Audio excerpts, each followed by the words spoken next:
Mon thème de ce matin est intitulé « Les surnoms et les faux noms ».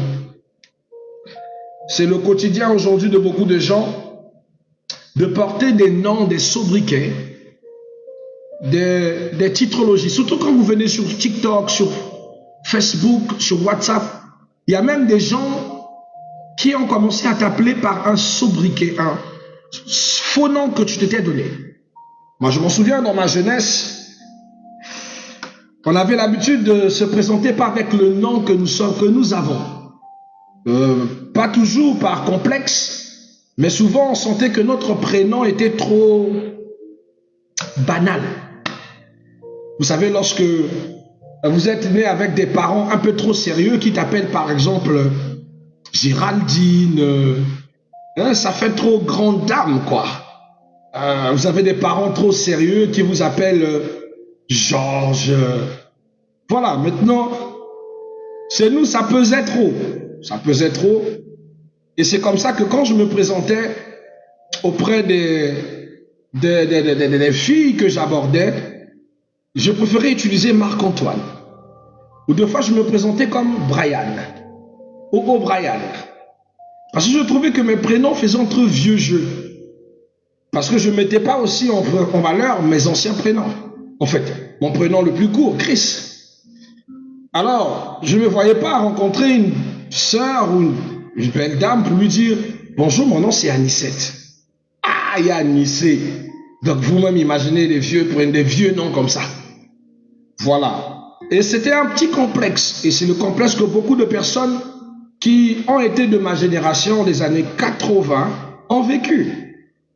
Et ont porté en eux. Alléluia. Ils ont marché avec cette honte de leur propre prénom. Mais c'est encore rien. Il y a beaucoup de personnes ici qui portent des noms qui ne sont pas inscrits dans leur acte de naissance. Ils le valorisent. Vous savez, dans la Bible, les noms ne sont jamais anodines. C'est-à-dire qu'on ne porte pas un nom parce qu'on le veut. Parce que chaque nom porte une identité, une mission, une prophétie et parfois même une destinée spirituelle. C'est pas nouveau cet enseignement, je sais que vous le saviez, mais le plus souvent, vous préférez faire ceci et continuer à pouvoir créer de l'anonymat, mais de l'anonymat qui vous influence. Vous savez, Satan le sait et il cherche à déformer, à renommer, à déguiser, à voiler des hommes à travers des surnoms ou des faux noms. Nous étions en train de parler des faux noms. Je disais tantôt que, vous savez, Satan sait et il cherche à déformer, à renommer, voire même à déguiser, à voiler l'identité des hommes à travers des surnoms, des faux noms. Et beaucoup vivent avec retard dans la vie ou sont maintenus à un manque d'évolution, deux fois à cause d'une identité que vous avez empruntée, que vous n'étiez pas censé porter. Il faut faire attention de vous cacher derrière les faux noms, je vous en prie. La chose que vous devez savoir prime abord, c'est que les noms ont une portée spirituelle. Tout nom. Voilà pourquoi avant de nommer votre enfant, même si vous aimez beaucoup un ami, vous ne pouvez pas de façon comme ça d'emblée lui donner le nom de votre camarade. Il faudrait d'abord être sûr que votre ami a de bons antécédents et que l'essence de ces noms seront une bénédiction pour votre enfant. Vous savez, dans les Écritures, un nom est une parole déclarée sur une personne. Je prends par exemple dans Proverbes chapitre 22, verset 1. On nous dit un bon nom est préférable à des grandes richesses. Parce que le nom peut influencer l'avenir et les richesses que tu auras. Dans Genèse 2, verset 19, Dieu donne à Adam le pouvoir de nommer les êtres vivants. Mais si vous voyez le nom même d'Adam, ce n'est pas que le premier, c'est celui que Dieu fit avec amour. Voilà pourquoi il a reçu la puissance de Dieu, celui de numérer et d'agir dans le surnaturel. Genèse chapitre 17, verset 5 nous dit « Abraham devient Abraham ». Un nouveau nom, une nouvelle destinée. Parce que à chaque fois Le nom joue d'une grande efficacité sur notre avancement. Chaque nom est une parole prophétique et les surnoms et les faux noms peuvent donc agir comme des paroles contraires à la volonté de Dieu. Donc vous devez faire très attention. Alors, les surnoms, pourquoi beaucoup de gens les aiment? Ils les aiment pour cacher leur identité. Aujourd'hui, dans les réseaux sociaux, on ne te demande pas seulement ton nom. On demande ton pseudonyme. Or, le pseudonyme, c'est surnom. C'est le nom d'emprunt que tu utiliseras pour cette plateforme. Une manière pour vous de rester incognito. Or, en portant ce nom, tu donnes des influences à ta vie. Nous avons par exemple certains qui s'appellent Poupée Barbie, d'autres qui s'appellent Femme Fatale, d'autres qui s'appellent la Présidente. Nous avons même d'autres qui s'appellent la Princesse de Dieu. C'est-à-dire qu'elle se considère la Princesse de Dieu. Elle ne sait pas que la phrase ou le nom qu'elle a utilisé est une forme, c'est diabolique. Parce que comment tu peux être la princesse de celui qui a créé les rois? Non. Deux fois, ce sens-là, on le comprend mal. Bon, c'est le français. Mais vous devez savoir que les surnoms impactent vos vies. Et souvent, on mène des combats dans votre vie. Voilà pourquoi la deuxième des choses que vous devez retenir sur notre passage de ce matin, c'est que les surnoms peuvent porter une malédiction involontaire. Beaucoup de surnoms qui semblent amusants sont en réalité des paroles négatives. Par exemple, deux fois, vous avez l'habitude de surnommer vos enfants de certains trucs rigolos que vous voyez dans la télé. Souvent, vous appelez à votre enfant Dora. Et vous êtes étonné que votre enfant ait une vie désordonnée, pas stable, toujours dans les histoires, toujours à aller de gauche à droite. Mais c'est toi qui as surnommé ton fils Dora. Tu as appelé ton enfant Babouche. Et tu te donnes qu'il se comporte comme un singe. Mais c'est toi qui le surnommes des choses qui vont le détruire. Vous savez, vous devez faire attention. Parce que les noms emmènent des influences. Et les influences qu'ils emmènent peuvent être très négatives. Telles que par exemple, la paresse, l'idiotie, la malchance, les petits démons, les bandits, les sorciers, etc., etc. J'avais un frère qui a pris son enfant, il lui a donné le nom de Raman. Raman comme Raman Kota. Moi je lui ai dit, tu sais, c'est un nom fort. Et on sait ce qui était Raman Kota dans les films. Alors je te dis ce qu'on vient, il dit non, mon petit, au-delà du nom qu'il a, son sobriquet sera Raman Kota. Vous savez que le petit a fini dans le banditisme. Et le petit a fini par être tout par la DGSP il n'y a pas très longtemps. Les sobriquets que vous donnez influencent. Les sobriquets que vous donnez donnent vie à de mauvaises choses sur vos enfants. Évitez de leur donner des petits noms. Moi, je suis très contre. Des fois, je reste avec les enfants. J'entends un tel qui appelle mon fils Angelo la débrouille. Je dis non. Angelo la débrouille est déjà quelqu'un de très désagréable. Je n'aime pas. Impoli, insolent, conspirateur envers ses parents. Et c'est pas quelque chose que je veux pour mes enfants. Si tu as envie d'appeler quelqu'un Angelo la débrouille, appelle ton fils. Évitez les surnoms et évitez les gens qui appellent vos enfants par des sobriquets tirés de je ne sais où pour pouvoir influencer leur vie. Ton enfant est intelligent, pourra devenir Toto par mauvaise influence. Ces surnoms deviennent des étiquettes spirituelles qui sont posées sur eux. Vous savez, Proverbe chapitre 18, verset 21 dit « La mort et la vie sont au pouvoir de la langue ». Le fait de donner un surnom, vous donnez vie ou mort à celui qui le porte, surtout selon le sens même de ce nom. Je vais vous parler rapidement comment on l'appelle, de Jacob.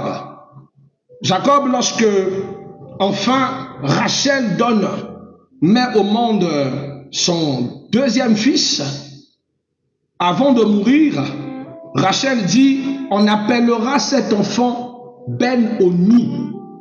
Ben-Oni qui signifie fils de ma souffrance, fils de ma douleur. Et Jacob a refusé. Il dit non, non, non, non. Mon fils ne portera pas un nom bizarre comme ça, un nom qui va l'influencer. Au lieu de Benoni, on l'appellera Benjamin, qui signifie l'enfant du bonheur, l'enfant de la joie, l'enfant des bonnes saisons.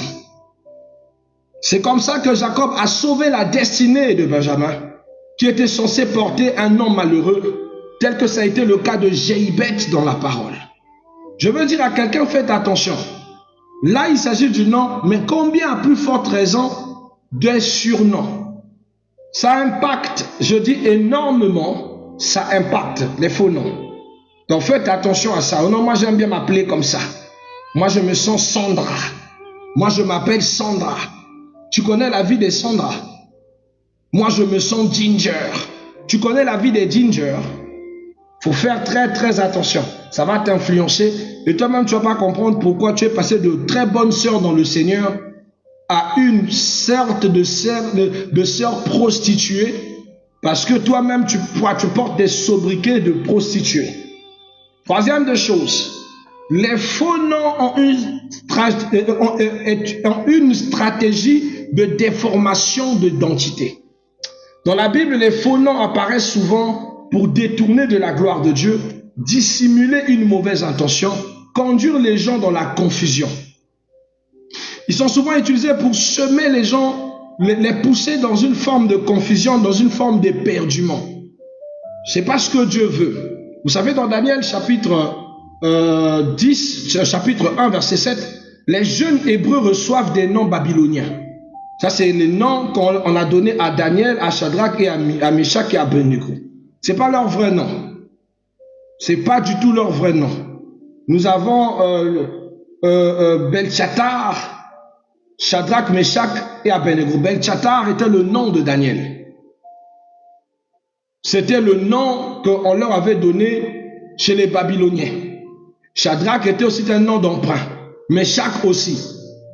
Voilà pourquoi moi, quand je vois des sœurs qui ne sont pas assises dans le Seigneur, qui donnent à leurs enfants le nom Shadrach, Meshach, Abednego, c'est de l'inconscience.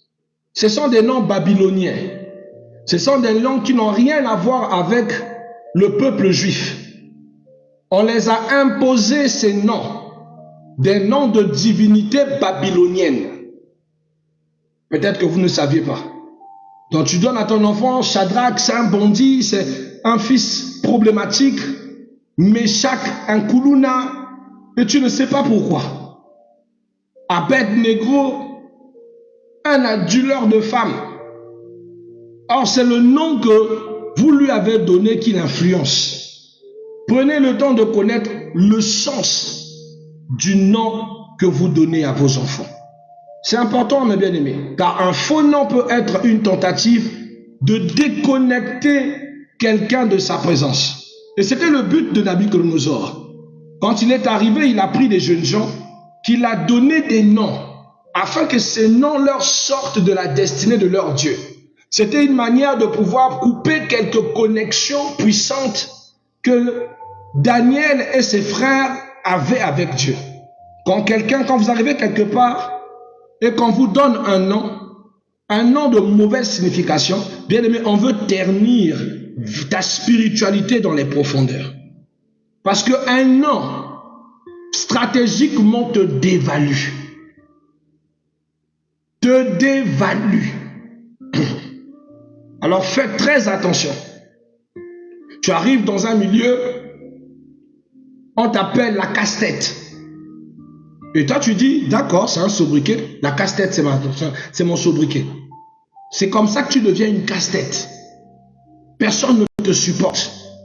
C'est un sobriquet que tu as pris, mais en fait la personne qui te l'a donné, t'a donné pour te nuire. C'est des raisons pour lesquelles je n'aime pas les sobriquets. Je n'aime pas les faux noms sur moi. Je suis rentré dans le banditisme quand j'étais très jeune à cause de ça. Étant déjà petit, vu ma taille, on m'appelait par Sagat. C'est les joueurs comment on appelle ça, de Street Fighter savent qui est Sagat. On m'appelait Sagat à cause de ma taille. Après de Sagat, on classe le troisième de la terre.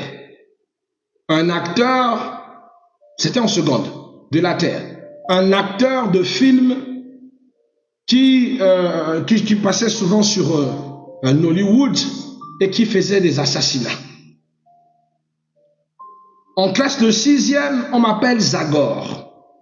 J'avais que des noms bizarres et qui m'ont mené dans le banditisme. Des sobriquets qui m'ont sorti de ma destinée. Mon père ne m'a pas nommé ainsi. Et je valorisais ces noms du dehors. Prenez les noms bizarres que vos enfants, leurs amis leur appellent avec. Ton enfant était bien, mais depuis qu'il côtoie des amis, on l'appelle maintenant, par exemple, la foudre, la colère. Et depuis, tu ne comprends plus le comportement de ton enfant. Il est devenu insolent, il est devenu ingérable, mais c'est les sobriquets qu'il porte dans sa vie. Ça joue un rôle sur le changement d'identité, mais aussi de destinée qu'il va vivre. Refusez ces petites choses-là, ne permettez pas que quelqu'un vienne de dehors pour aller donner un nom à tes enfants, refuse. Si déjà tu as été sage pour choisir le prénom de tes enfants, pourquoi tu vas permettre à quelqu'un de venir imposer des faux noms sur tes enfants? La quatrième des choses que vous devez savoir, c'est que Satan se cache souvent derrière des faux noms. Le diable utilise les faux noms pour se faire passer pour un ange de lumière, pour tromper, pour voler, pour créer des alliances invisibles. Nous avons un vieux à moi qui avait l'habitude de s'appeler Satan. Moi-même, quand j'étais jeune, à cause de ma façon d'être en colère, mes neveux et mes collègues m'appelaient Satan. Parce que si je frappe pas quelqu'un, quand je frappe quelqu'un, je dois le frapper jusqu'au sang. Donc, si je ne frappe pas quelqu'un jusqu'au sang, c'est que je me sens pas bien. C'est comme ça que dans le judo, dans les sports que nous avons fait, on me surnommait Satan. Et je portais ça sur mon kimono derrière Satan. Je vous assure, faites attention. Et j'avais un cœur sombre. Si Jésus ne rencontrait pas ma vie pour que je brise ces faux noms, je ne sais pas où est-ce que j'allais terminer. Vous devez savoir aussi que certains noms attribués aux gens les lient à des esprits. Tu as pris un nom, un esprit sera attaché sur toi. De nombreux noms de culture, même chrétienne, peuvent faire référence à des idoles, des divinités païennes, des esprits incestueux, des alliances occultes. Dans la Bible, Dieu demande de toujours se séparer de ses identités. Josué 24, verset 2 nous dit, les ancêtres d'Abraham portaient des noms liés à des idoles. Alors, ce n'est pas parce que Abraham est le père des nations que je vais aller porter le nom du père d'Abraham. Non. Surtout vous les chrétiens, vous aimez trop donner les noms bibliques. Et sans savoir l'origine des noms bibliques. Prenez le temps d'exhumer. Donc là où je suis, je vais aller donner mon fils le nom de David. Lorsque je sais que David a tué Uri. Lorsque je sais que David a vécu des incestes dans ses enfants. Non. Je ne vais pas donner le nom de David. Pas possible. Choisissez des noms en référence du personnage. Ne prenez pas un nom d'emblée comme ça que vous allez donner parce que c'est un nom de la Bible. Vous allez regretter. Dans la Bible, nous avons par exemple des noms, le nom de foi, des noms par exemple, on dit Jéhibet, fils de la désolation, de la misère. Un jour, je croise à Kinshasa un frère qui s'appelle Jéhibet. Un frère qui est intelligent, mais qui vit une misère. Il a été à l'Inikin, il a fini, mais rien. Tout ça pourquoi? Le nom qu'il porte. La sixième des choses, tu dois savoir, c'est que notre nom est source d'interpellation. Car même Jésus nous appelle par notre vrai nom. Voilà pourquoi, bien aimé, moi je le dis, il y a certaines personnes, le jour du jugement dernier, tu risques de ne pas rentrer au ciel. Parce que lorsqu'on cherche tes actions, Dieu te connaît dans le nom, par exemple, de Raymond. Mais toi, comme tu n'aimes pas le nom de Raymond, tu as décidé de t'appeler, on va dire quoi? Brown. James Brown. Sur le champ, tu deviens faux. Devant la présence de Dieu, tu ne vas pas aller au ciel. Jésus nous connaît par notre vrai nom. Je m'en souviens, un jour, je marchais lorsque j'ai entendu l'Éternel m'appeler par mon nom. Il m'appelait entièrement par mon nom. Il ne m'avait jamais appelé par un nom de substitution, ni par un autre faux nom. Jésus n'appelle jamais quelqu'un par un surnom humiliant. Il restaure l'identité. Dans le livre de Matthieu chapitre 16, verset 18, Jésus appelle Pierre. Il dit, tu es Pierre et sur cette pierre je bâtirai mon église. Jacques est surnommé Boanerges, mais par un nom prophétique, le fils du tonnerre. Dans Apocalypse, verset 17, la Bible dit, je lui donnerai un nom nouveau que nul ne connaît. Jésus refuse des noms de l'humiliation. Mais combien de personnes donnent à leurs enfants le nom de Jean? Sans connaître le sens du nom de Jean. En fait, Jean a un sens humiliatoire, ce que vous ne savez pas. Un jour, je vous parlerai de ça. Cherchez toujours à connaître l'essence des noms avant de donner des noms à vos enfants. Sinon, vous allez vraiment ruiner leur bel avenir. Alléluia. Alors, pour ne pas aller en besogne because of time, je ne suis pas sur électricité, je suis sur balise, histoire de conserver ma batterie. Je vous donnerai un conseil, évitez les surnoms. Même sur les réseaux sociaux, n'ayez pas peur de porter vos prénoms.